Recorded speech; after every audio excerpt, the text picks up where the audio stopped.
I pinched my arm so hard it bruised, because if I fell asleep in the NICU, a baby could die. My first overnight shift. The charge nurse Diane had pinned my student badge to my scrubs and pointed me at Bay 4. Premature girl, 3 pounds. The mom hadn't moved from the incubator in 4 days. 12 hours in, and the NICU was warm and quiet, and my body was shutting down. I pinched my arm. I paced the room. I splashed water on my face. I dropped back in the chair, and my eyelids dragged down, and my head tipped forward, and the beeps dissolved into nothing. Every alarm in the bay screamed at once. I fell out of the chair and hit the floor and scrambled to the incubator, and the baby was gray. I slammed the call button so hard the plastic cracked. Diane, the charge nurse, sprinted in. Then Dr. Linden, head of pediatrics, shoved past me so hard my elbow cracked against the doorframe. He ripped the curtain shut. Everyone out. I shoved back toward the incubator. I can help. He grabbed my arm and threw me into the hallway. Out. The mom was in a wheelchair next to me, clawing at the armrests. I grabbed the handles and she fought me. Let me in there. They're working on her. I'd spent 12 hours with this woman. She told me about the emergency delivery and the surgery while I checked her daughter's vitals every 30 minutes. She held up her phone and showed me a video of the nursery at home, a crib she'd hammered together herself, a mobile of paper stars she'd cut by hand and strung from the ceiling. I made those the night before she came. At midnight, I'd lifted the baby onto her chest for skin to skin, and she'd sobbed into my shoulder so quietly, it barely made a sound. She's warm. She's so warm. You promise me she's okay? I'd wrapped them both in the hospital blanket, white cotton with blue stripes. I promise. She squeezed my hands so hard her rings dug into my skin, and I squeezed back harder. Now she was screaming in a wheelchair, and I was gripping the handles so hard the rubber peeled under my fingers. 15 minutes of pacing the hallway and gripping the wheelchair handles. Linden came out and crouched in front of her. I'm so sorry. She screamed so loud the monitors in the next bay alarmed. She collapsed out of the wheelchair, and I dropped beside her and held her on the tile while she screamed. 5 minutes before the alarms, I'd checked the vitals. Heart rate 142, oxygen 96. I'd tapped the screen to make sure. It was current and everything was solid. Dread flooded me, and I shoved off the floor and pushed past Linden and threw the curtain open. The bay was empty, and I stumbled backward into the curtain. Not just the baby, the incubator, the monitors, the blue striped blanket, all of it scrubbed and removed in under an hour. I ripped open the cabinet under the bay. Empty. I checked every bay on the floor. I grabbed Diane by both arms. Where's the baby? Dr. Linden handles post-mortem transfers. There's nothing to transfer. She's gone. I sprinted to the elevator and punched the basement button and shoved through the morgue doors. The tech checked his log. No infant tonight. A baby died on my floor. Nothing came through. I slammed both hands on his desk so hard his sandwich jumped. Check again. Check the coolers. Check every room in this basement. Lady, I've been sitting here since midnight. Nothing came in and nothing went out. I shoved past him and threw open every cooler door in the morgue myself. Empty. Empty. Empty. I sprinted back upstairs and kicked Linden's office door open so hard it bounced off the wall. He jumped. The baby isn't in the morgue. The vitals were stable 5 minutes before the alarms. You fell asleep. You missed a decline. It happens. The monitor would have alarmed at the first sign of decline, not flatlined with no warning. I grabbed the edge of his desk. Where's the body? He stood up slowly, and the warmth drained out of his face. You're a student on your first night. Go home before you make this worse for yourself. Make it worse? A baby disappeared and you're telling me to go home? He picked up his phone. Security. I shoved past him to the nurse's station and pulled up the NICU log. Bay 4, deceased. No death certificate, no morgue transfer. I scrolled back. 2 more babies in 2 years. Same unit, same doctor, same missing paperwork. I shoved back from the desk because I'd been adopted from this same hospital. Same NICU. The horror crept up my spine. I photographed every screen. A security guard grabbed my shoulder. Administrator's office. Now. Linden was standing next to the administrator. She fell asleep during monitoring and may have caused the infant's death. Her program has been notified. The fury was choking me. I slammed my hands on his desk. I did not cause that death. The vitals were stable and the body is gone from the morgue. Run the security cameras. Check the hallway footage from 3 a.m. You'll see where that baby actually went. The administrator glanced at Linden. Linden shook his head once, almost invisible, but I saw it. Security will escort you out. Diane was in the hallway. I grabbed her arm. Diane, you know me. She pulled away, and the rejection hit me like a punch. You fell asleep, and a baby died. A nurse crossed to the other side of the corridor. They took my badge and walked me out. I threw myself into my car and pounded the steering wheel until my palms throbbed. I called the police non-emergency line and told them a baby vanished from the NICU with no death certificate and no body in the morgue. The dispatcher asked if I was a family member. I said no. She said the hospital handles its own protocols and suggested I contact patient services. I threw the phone onto the passenger seat and screamed until my throat was raw. I went back inside to the family room. The mom was awake, hollow. She grabbed my hand the second I came through the door. Did they find her? I crouched next to her wheelchair. The body isn't in the morgue. There's no death certificate. I don't think she's dead. The mom's grip tightened so hard my bones ached. What are you saying? I'm saying something is very wrong and I'm going to figure out what. Everyone is telling me you fell asleep and my baby died because of you. I know what they're telling you. Did you fall asleep? Yeah. Yes, for 3 minutes, but the vitals were stable when I checked and the monitor would have caught any change. She grabbed my chin and turned my face toward hers. I believe you. 3 words. The only person on earth willing to say them. Find my baby. I was terrified to go back into that building, but I'd made a promise to the only person who believed me. Midnight. I held Diane's copied badge barcode against the scanner and the staff door clicked open. I climbed the stairs and crept past the nurse's station with my hood up. A nurse glanced and I threw myself behind a supply cart and crawled past on my hands and knees. East corridor, renovation, no access. Plastic sheeting, but the dust had fresh footprints. I pushed through and stopped. The air was warm and smelled like formula, not construction. Emergency lights every 20 feet with darkness between them. I turned a corner and froze, a baby crying. I pressed against the wall and held my breath. I'd listened to that cry for 12 hours. Bay 4's baby. Bay 4's baby was alive behind these walls. Desperate hope surged through me, and I followed the sound through the dark to a set of double doors. I pushed through. A clean, bright room, 3 bassinets, monitors, formula and a fridge, a hidden nursery inside the renovation wing. First bassinet, a baby boy with a bracelet that didn't match any hospital system she'd ever seen. A folder clipped to the side with transfer paperwork already filled out. Second, a girl, maybe 3 months old, with a laminated card listing a family name, an out-of-state address, and a 6-figure number. A 6-figure number. These babies had price tags. Third, a tiny girl wrapped in a white blanket with blue stripes. I scooped her up and she weighed nothing, and she was warm and alive, and my knees buckled, and the relief was so fierce I almost dropped. A door opened behind me. Linden, street clothes, leather bag. Put the baby down. She's alive. You told that woman her daughter was dead. He lunged for the baby, and I spun away, and he caught my scrubs, and the fabric ripped, and I shoved him so hard he crashed into the counter and bottles shattered. He slammed a panel on the wall. Doors locked across the wing. He grabbed the phone, and his voice came through the PA, calm and steady. Code pink. Unauthorized person with an infant. This individual fell asleep, and an infant died under her care. She was terminated and has returned. She is dangerous and mentally unstable. He hung up. Every guard in this building thinks you killed a baby and came back for another one. Every nurse, every doctor, the whole hospital is looking for a mentally unstable girl who murdered an infant. Nobody is going to help you. Nobody is going to believe you. You're going to hand me that baby and walk out of here and keep your mouth shut, or you're going to spend the night in a cell. I could see that woman collapsing out of her wheelchair. I could hear the sound she made. I whispered, I promised, into the baby's hair, and I ran. Double doors, locked. Side door, locked. Supply closet, unlocked.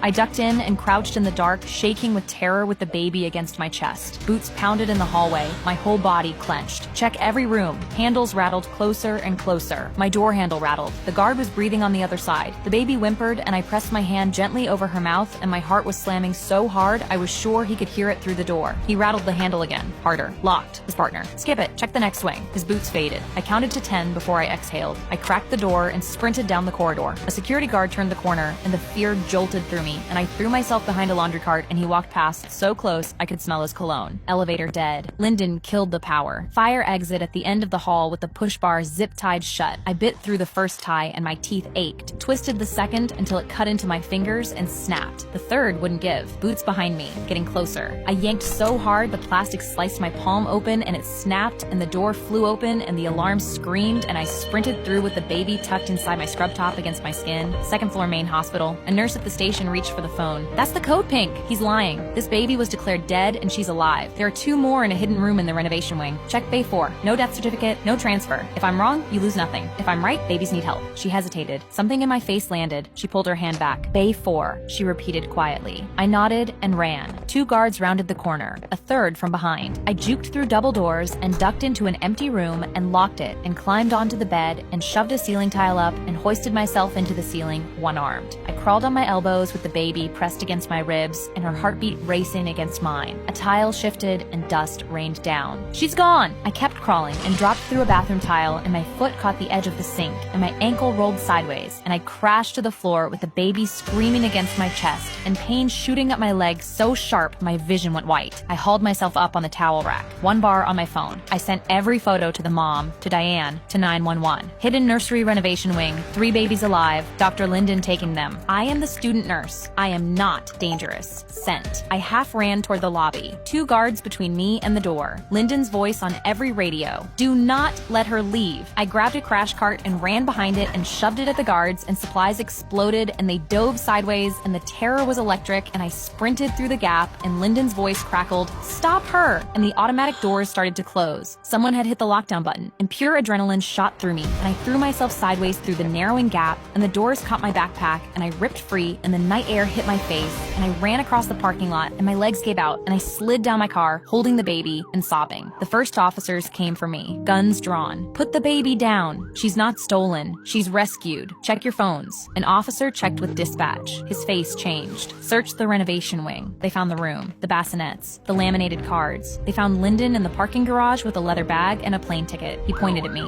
She fell asleep and a baby died. She was fired. She broke in and took a patient. I screamed from the ground. I'm a student on her first night and I fell asleep for 3 minutes and you've been taking babies for 20 years. He was calm in an expensive coat. I was a teenager in ripped scrubs, bleeding from the wrists. The dread was suffocating because for 10 seconds, I thought they were going to believe him. An officer held up the laminated card. Then why does this bassinet have a price tag? Lyndon's hand started shaking. You don't understand. Turn around. I'm a doctor. Turn around. They cuffed him against a cruiser and his expensive coat bunched around the handcuffs and he looked small for the first time. The NICU mom was 20 feet away. She shoved out of her wheelchair and ran barefoot across the asphalt and screamed, "You told me my baby was dead!" So loud, every cop in the lot flinched. I placed the baby in her arms and her knees buckled and she sank to the ground and pressed her daughter against her face and rocked, sobbing, "They told me you were gone!" And the baby's hand found her chin and curled around it and the mom laughed through the tears because her daughter was grabbing her face and she was alive. The blue striped blanket was still wrapped around her, the same one I'd tucked around them both 12 hours ago. She pulled me down and held me and the baby between us. "You promised." I pressed my face into her shoulder. "I promised." The nurse from the second floor found me. I checked Bay 4. No death certificate. No transfer. She squeezed my hand. I almost didn't check. Diane found me and saw her stolen badge still clipped to my scrubs and her hand flew to her mouth and she started crying. "You trained me well enough to catch it," I told her. "That counts." A detective pulled me aside. Routine questions, name, age, how I found the nursery. Then he stopped writing. "This is going to sound strange. Where were you born?" "Here, this hospital." "Were you adopted?" My stomach dropped. "Yes."